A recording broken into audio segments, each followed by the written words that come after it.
welcome back to my YouTube channel. Aku Wilda Yelmizar. Halo. Oke, di video kali ini aku akan share lagi pengalaman kontrol BL aku yang akhirnya aku menemukan klinik aku yang baru dan dokter yang baru juga tentunya, yang cocok di aku dan yang pastinya cocok di kantong juga. Jadi ya, di video kali ini aku akan jelasin nanti tindakan-tindakannya apa aja, dokternya gimana, kemudian prosesnya gimana, dan biaya-biayanya berapa. Seperti biasa, sebelum kita ke videonya, jangan lupa buat support channel aku dengan cara like, comment, dan subscribe. Thank you. Akhirnya nih teman-teman, aku ketemu dengan klinik dan dokter gigi yang cocok di aku untuk melanjutkan proses kontrol BL aku, yang akhirnya setelah 2 bulan aku kontrol juga kemarin di tanggal 16 Agustus 2022. Nah, untuk kliniknya ini aku direkomendasikan oleh salah satu temannya suami aku yang kebetulan dia juga pasang BL di sana dan kontrol juga di sana gitu.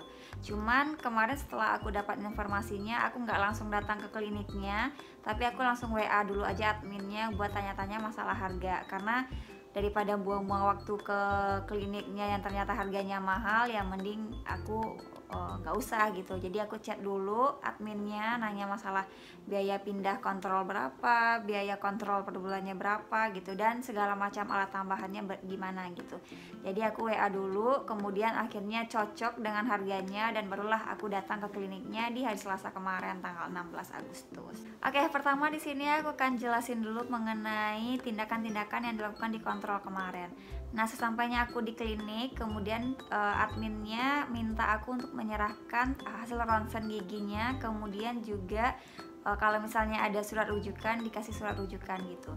Nah, setelah aku serahin, kemudian adminnya bilang buat aku nunggu dulu 15 menit sampai 30 menit karena dokternya mau mempelajari dulu hasil ronsennya.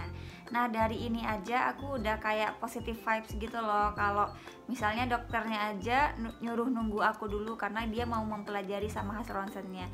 Berarti kan bukan yang kayak main-main gitu loh. Jadi dia benar-benar kayak ketika ada kasus ya udah dia pelajari dulu gitu, jadi nggak ujuk-ujuk dia langsung terima pasiennya. Jadi untuk hal itu aja udah ada energi positif yang aku terima. Nah, setelah dokternya selesai mempelajari hasil ronsen, kemudian aku masuk ke ruang dokternya. Kemudian dokternya menjelaskan beberapa hal, kalau misalnya nanti dia akan lihat dulu kondisi gigi aku yang sekarang, apakah dia bisa melanjutkan untuk kontrol dengan dia atau enggak gitu. Kalau misalnya cukup berat untuk dia, maka dia akan kasih ke dokter yang lebih senior gitu. Nah, setelah dokternya ngomong seperti itu, aku jadi kayak menerima energi positif kedua yang membuat aku percaya sama dokternya, karena dia nggak ujuk-ujuk kayak sombong bisa menangani semua kasus gigi, enggak. Jadi dia kayak merendah dulu gitu loh. Jadi itu energi positif kedua yang aku terima untuk bisa percaya sama dokternya. Nah, setelah itu dokternya nanyain sih masalah cetakan gigi. Cuman karena cetakan gigi aku hilang dari FDC-nya, jadi aku nggak bisa menyerahkan cetakan gigi. Cuman aku punya foto-foto struktur wajah aku sebelum pasang behel, kemudian juga struktur gigi aku, struktur rahang, kemudian kondisi gigi atas bawah sebelum pasang behel. Nah, foto-foto itu aku dapatkan dari dokter aku yang sebelumnya di FDC Dental Clinic. Nah, selanjutnya barulah dokternya ngecek kondisi gigi aku, dan di kondisi itu aku udah percaya banget gitu loh sama dokternya, karena ketika dokternya ngecek gigi aku itu benar-benar kayak sedetail itu gitu. Dia yang rahang atas dicek, kemudian rahang bawah dicek, kemudian dilakukan pengukuran juga sama kayak yang dilakukan FDC dulu. Kemudian juga dokternya tuh lagi menganalisis gitu loh, ini tuh pergerakannya kemana gitu. Dan di situ aku juga membantu dokternya dengan menjelaskan fokus dokter aku yang sebelumnya itu di mana gitu. Dan lagi-lagi dokternya mengerti, dokternya paham, dan dokternya tuh tahu gitu loh untuk tindakan yang selanjutnya itu apa yang akan dilakukan gitu. Nah, setelah mengecek semua kondisi gigi aku, barulah dokternya menyampaikan bahwa dokternya menerima aku sebagai pasiennya karena untuk kasus gigi aku ini nggak terlalu berat, jadi dokternya bisa melanjutkan untuk kontrol behel aku gitu ke depannya. Dan juga kata dokternya untuk proses behel aku ini perawatannya udah nggak lama lagi, karena emang cuman menggeser gigi yang bagian bawah aja, dan gigitannya pun juga udah ketemu gitu. Makanya dokternya memberanikan diri untuk menerima aku sebagai pasiennya. Jadi di kontrol kemarin, karena ini baru kontrol pertama dengan dokter yang baru, jadi dokternya menyarankan untuk ganti karetnya saja. Karena emang dokternya mau mempelajari dulu ke depan progresnya seperti apa, sambil juga mempelajari hasil ronsennya aku juga gitu. Jadi makanya kemarin itu kontrolnya cuman ganti karetnya saja.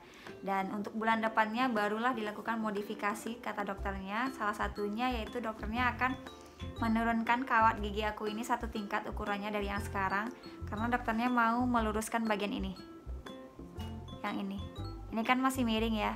Jadi dokternya katanya biar lebih bagus, lebih rapi, makanya dokternya akan meluruskan bagian itu dulu untuk bulan depan gitu. Dan kemudian juga tindakan-tindakan lainnya adalah karena aku bracketnya copot 3 yang di sini sama yang buckle tube, maka kemarin itu juga ada dilakukan pemasangan bracket. Dan untuk buckle tube-nya aku ganti yang baru karena udah copot 3 kali gitu, makanya kemarin tindakannya ya ganti karet sama tambahannya buckle tube aja gitu, sama pasang bracket yang copot. Oke, next kita akan bahas masalah biaya. Jadi untuk kontrol kemarin ada beberapa biaya yang perlu aku bayar pastinya. Yang pertama adalah biaya pindah kontrol BL-nya. Jadi di klinik ini ada biaya pindah kontrol BL sebesar 500.000 untuk biaya pindahnya saja gitu. Nah, untuk biaya kontrolnya setiap bulannya ada 200.000 ditambah admin 50.000. Jadi untuk kontrol per bulannya harganya 250.000 gitu. Nah, kalau untuk biaya alat tambahan di klinik ini ternyata nggak perlu bayar lagi teman-teman. Jadi kalau misalnya nih bulan depan aku ganti kawat, itu aku nggak perlu lagi ada biaya tambahan karena udah include sama biaya kontrol setiap bulannya, yaitu 250.000.